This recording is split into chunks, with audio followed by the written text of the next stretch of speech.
கனமழை காரணமாக விழுப்புரம் புதிய பேருந்து நிலையத்தில் தேங்கிய தண்ணீரை மாவட்ட நிர்வாகம் அகற்றியுள்ளது. இது தொடர்பான தகவல்களை செய்தியாளர் காமராஜிடம் கேட்கலாம். காமராஜ், இன்று காலையில் பதிவு செய்திருந்தீர்கள், அந்த பகுதியில் தண்ணீர் தேங்கியிருப்பதாக. தற்போது அகற்றப்பட்டு விட்டதா? போக்குவரத்து சீராகி இருக்கிறதா? என்ன விவரம்?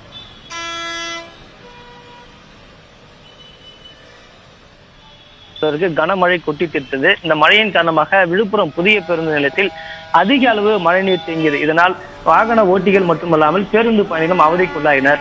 காலையிலேயே மாவட்ட ஆட்சியர் ஷேக் அப்துல் ரஹ்மான் மற்றும் திமுக எம்எல்ஏ லட்சுமணன் உள்ளிட்டவர் அந்த பகுதியில் ஆய்வு மேற்கொண்டார்கள்.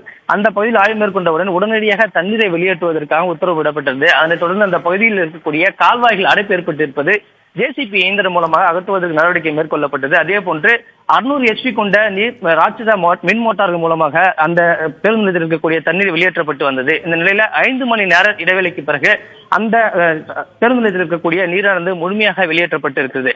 மீண்டும் இந்த நீர் வெளியேற்றப்பட்டதுனால பேருந்து நிலையம் முழுமையாக தற்போது பழைய நிலைமைக்கு திரும்பி பேருந்து பயணிகள் மற்றும் வாகன ஓட்டிகள் பேருந்து நிலையத்தை முழுமையாக பயன்படுத்தி இருக்கக்கூடிய சூழல் தான் தற்போது காணப்படுகிறது.